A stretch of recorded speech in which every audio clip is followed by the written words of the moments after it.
ഇത് നമ്മുടെ ചൈനീസ് കറിവേപ്പാണ് കേട്ടോ. ഞാനിത് മേടിച്ച സമയത്ത് കവറിനകത്ത് ഇരിക്കുന്നതൊക്കെ കാണിച്ചിട്ടുണ്ടായിരുന്നു. ഇത് നിലത്തൂടെ നടുന്ന വീഡിയോ ഇടുമെന്നൊക്കെ ചോദിച്ചു കുറച്ച് പേര്, പക്ഷേ അത് എടുത്തിട്ടില്ല കേട്ടോ. ഞാൻ നടുന്ന വീഡിയോ ഒന്നും എടുത്തിട്ടില്ല. പക്ഷേ ഇത് നട്ടിട്ട് കുറച്ച് ദിവസങ്ങളായി. നല്ല ഉഷാറായിട്ട് തന്നെ അത് ഇലകളൊക്കെ വന്ന് തുടങ്ങിയിട്ടുണ്ട്. അതുപോലെ തന്നെ നല്ല മണമാണ് കേട്ടോ. നമ്മൾ ജസ്റ്റ് ഇങ്ങനെ ആക്കിയിട്ട് ഇങ്ങനെ ആക്കുമ്പോൾ തന്നെ നല്ല മണമാണ്. പക്ഷേ ഇതിൻ്റെ ഉള്ളിൽ എന്തോ ഒരു പ്രാണിയുണ്ട് കേട്ടോ. ഇതിങ്ങനെ തട്ടിയ സമയത്ത് ദേ ഇതിൻ്റെ ഉള്ളിലൂടെ പറന്നു പോകുന്നുണ്ട്. ഇതിപ്പോൾ ഒരു ചോട് ദേ ഇവിടെ ഉണ്ട്, അതുപോലെ ഒരു ചോട് ഇവിടെ ഉണ്ട്. അതുകൊണ്ട് കാണിച്ചു തരാവേ. അടുത്ത ഒരു ചോട് ദേ ഇതാണ് കേട്ടോ. ഈ ഒരു സൈഡിലും കൂടി നട്ടിട്ടുണ്ട്. ഇതിന് കൊടുക്കുന്നതെന്ന് പറഞ്ഞാൽ ശരിക്കും വെള്ളം കൊടുക്കും. അതുപോലെ തന്നെ ചാണകം, നമ്മൾ പച്ച ചാണകമൊക്കെ ഒഴിച്ചു കൊടുക്കുകയാണെങ്കിൽ കുറച്ചുകൂടി നല്ലതായിരിക്കും കേട്ടോ. നല്ല ഗ്രോത്ത് കിട്ടും.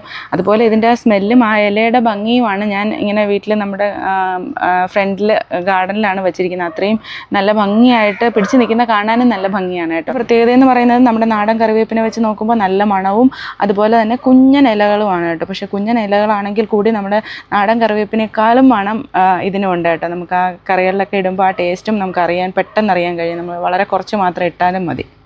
അപ്പോൾ ഇന്നത്തെ വീഡിയോ ഇത്രയേ ഉള്ളൂ. അടുത്ത വീഡിയോയിലൂടെ കാണുന്നത് വരെ ബൈ.